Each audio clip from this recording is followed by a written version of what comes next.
Bismillahirrahmanirrahim. Assalamualaikum warahmatullahi ta'ala barakatuh.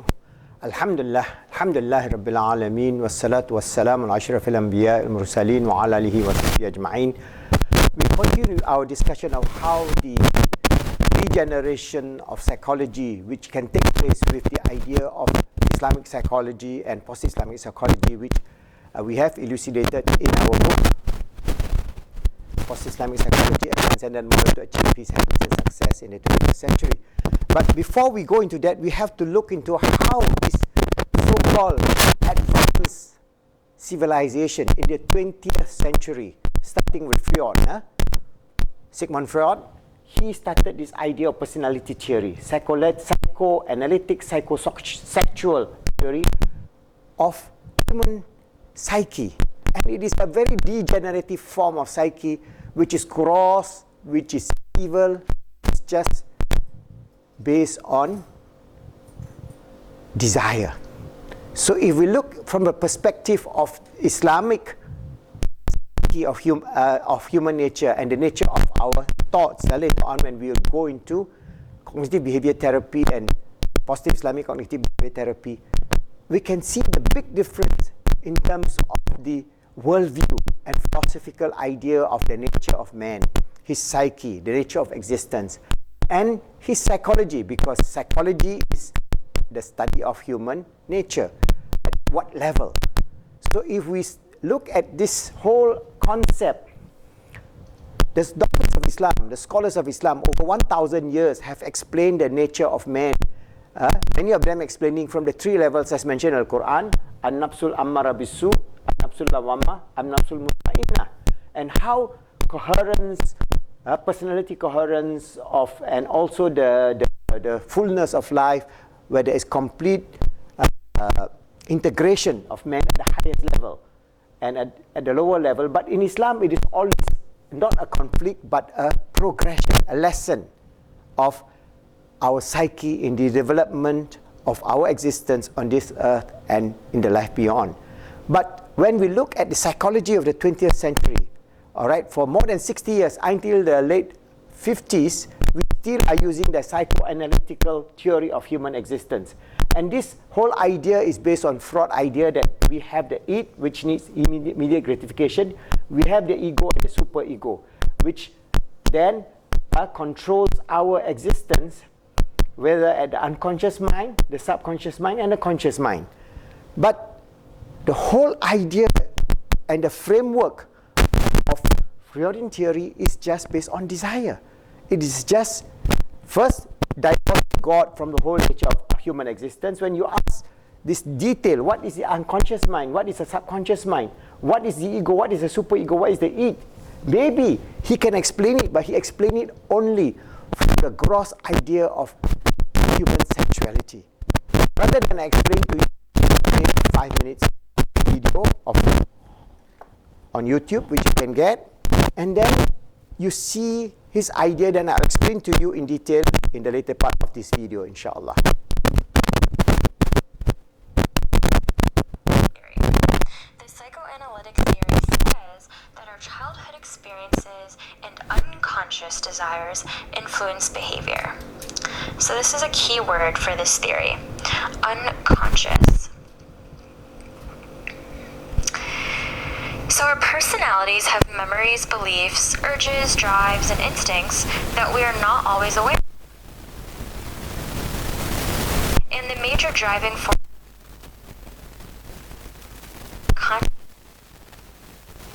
and you may have heard of this, but we'll go over it.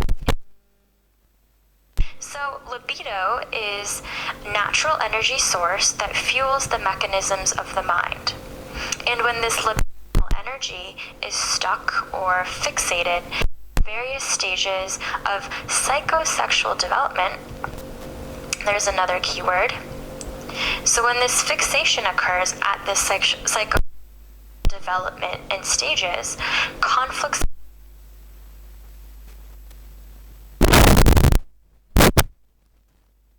is what predicts adult personality, according to this theory.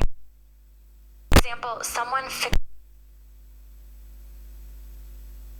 in psychosexual development might have oral personality characteristics like overly having a smoking habit when they grow up. Freud breaks down those mental structures I was talking about into 3 parts, and we can look at this by looking at an iceberg. So let's break this down into 2 parts first. The top of the above the surface is the conscious part of our mind. So, and if that's the conscious, what do you think this bottom is? If you said unconscious, you are right. So it's the unconscious mind. Notice, the unconscious is a lot conscious.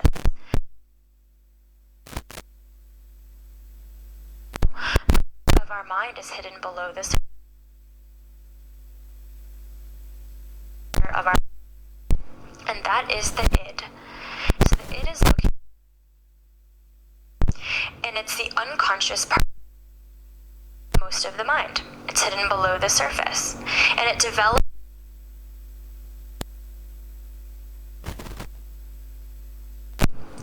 Now, the second part of this structure is the ego. Ego is right here in this compartment.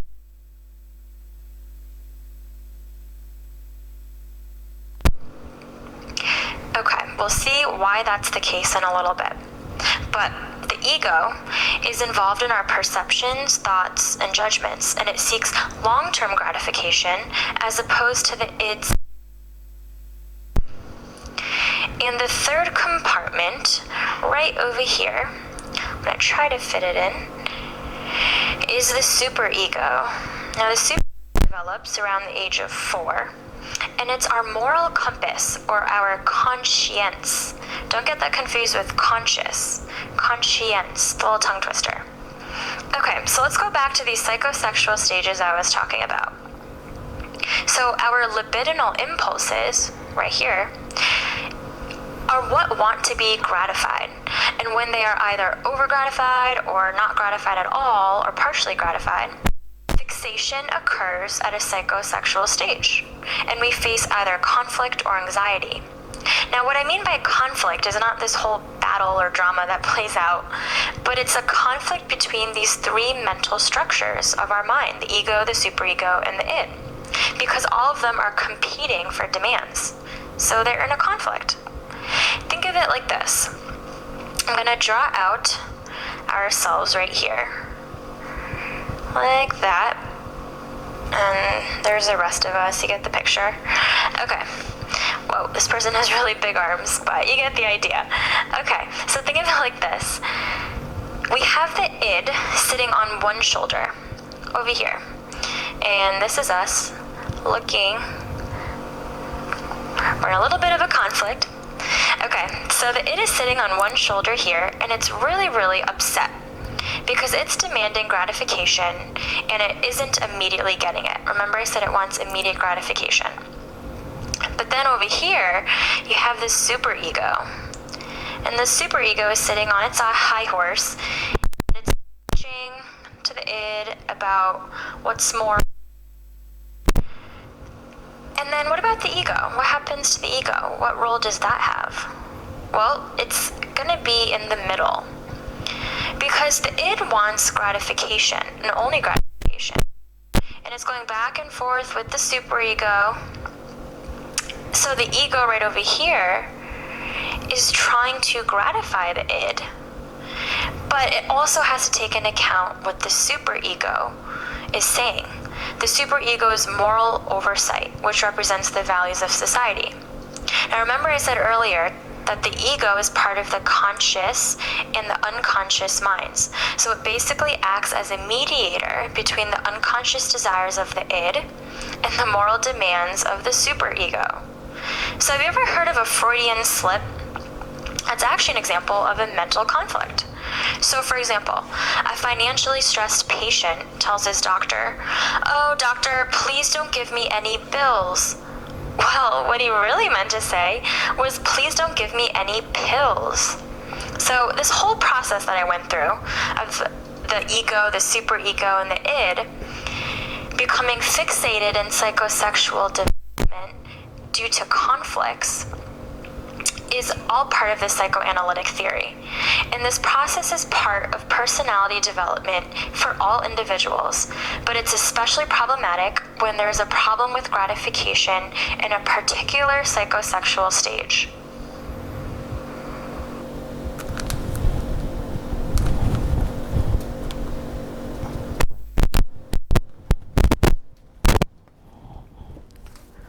Okay, we have heard this whole idea of how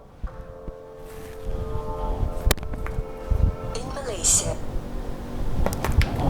how Sigmund Freud developed this whole idea of human personality based on nafsul haywaniyah and shahwaniyah. The doctors of Islam has explained this in detail because his whole theory of psychoanalytic and psychosocial development is based on a very gross idea of the conflict between the id, the ego, and the superego based on libido. The psychosexual development and gratification and fixation, as mentioned in the video, is based on one, oral stage.